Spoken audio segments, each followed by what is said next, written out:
Eu sou Mário Persona e essas são as respostas que eu dei aos que me perguntaram sobre a Bíblia.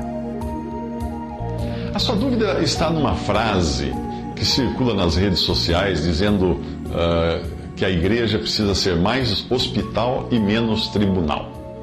Eu, quando li a frase, eu fiquei apreensivo. Primeiro porque ela estava assinada com o endereço do site de um cantor evangélico. E ele certamente estaria se referindo à igreja como instituição ou denominação. Ou seja, a organização que os homens criam, com seu clero, templo, departamentos, etc., mas que não tem nenhum fundamento na palavra de Deus.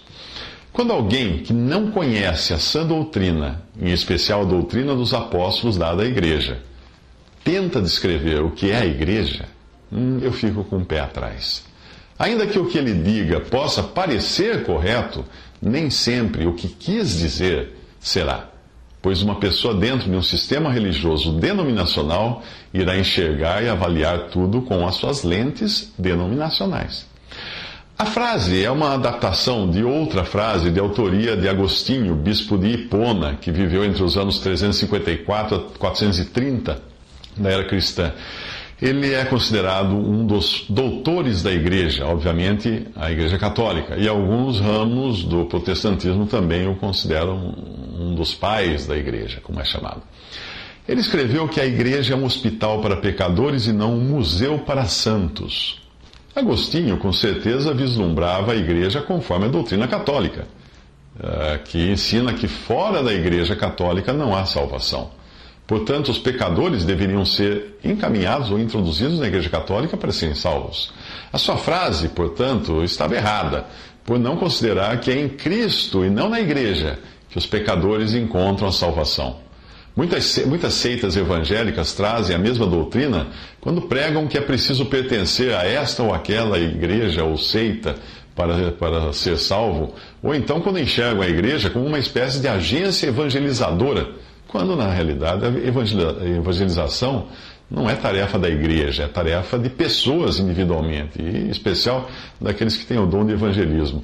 É um grande erro basear doutrinas naquilo que dizem os chamados pais da igreja ou doutores da igreja, que eram os bispos e autores dos primeiros séculos. Dentre eles, os mais conhecidos são, além de Agostinho de Hipona, Ambrósio, Tomás de Aquino, Atanásio de Alexandria, Jerônimo, João Crisóstomo, Clemente de Alexandria, Inácio de Antioquia, Policarpo de Esmina, Tertuliano e outros. Foram eles que cedo se apartaram da doutrina dos apóstolos e ensinaram doutrinas errôneas, que deram origem ao papismo, ao clericalismo, ao monasticismo e a tantos outros erros. Quando Paulo se despediu dos anciãos de Éfeso, ele avisou que isso aconteceria. Ele disse: sei que depois da minha partida, lobos ferozes penetrarão no meio de vocês e não pouparão o rebanho, e dentre vocês mesmos se levantarão homens que torcerão a verdade a fim de atrair os discípulos. Isso está em Atos 20, 29 a 30.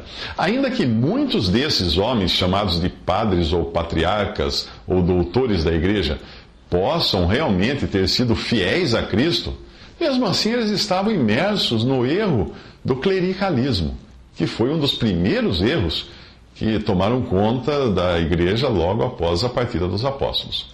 Eu fui buscar alguma opinião entre os irmãos do século XIX que conheciam e praticavam essa doutrina e encontrei esse comentário de um irmão chamado Wigram.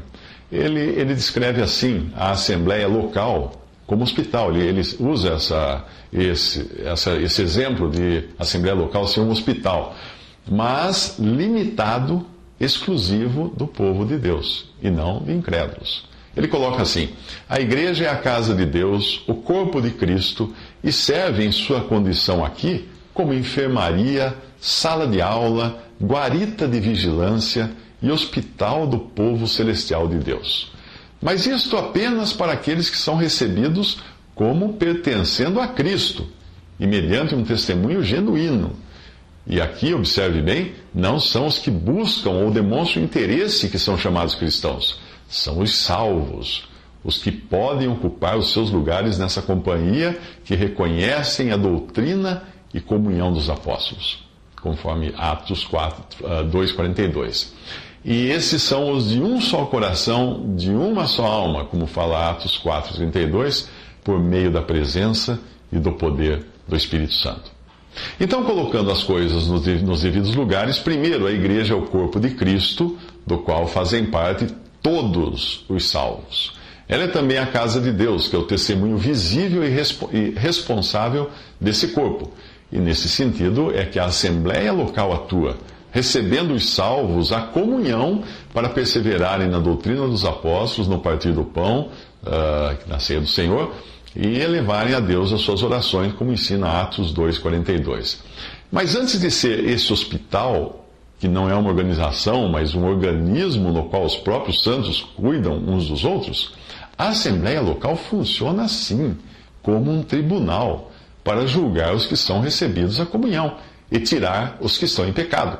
Não tirar da igreja, corpo de Cristo, mas tirar da comunhão, como ensina em 1 Coríntios 5.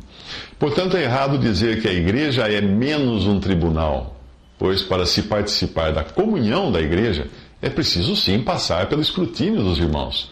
Não entender isto é o que costuma levar a uma reação muito comum, muito frequente entre cristãos, quando surpreendidos em algum erro, eles dizem assim: vocês não podem me julgar. Os irmãos não só podem, como devem julgar, pois o ato de julgar é bíblico. Nós não julgamos pensamentos e intenções das pessoas, mas julgamos atitudes, doutrinas e o testemunho de nossos irmãos.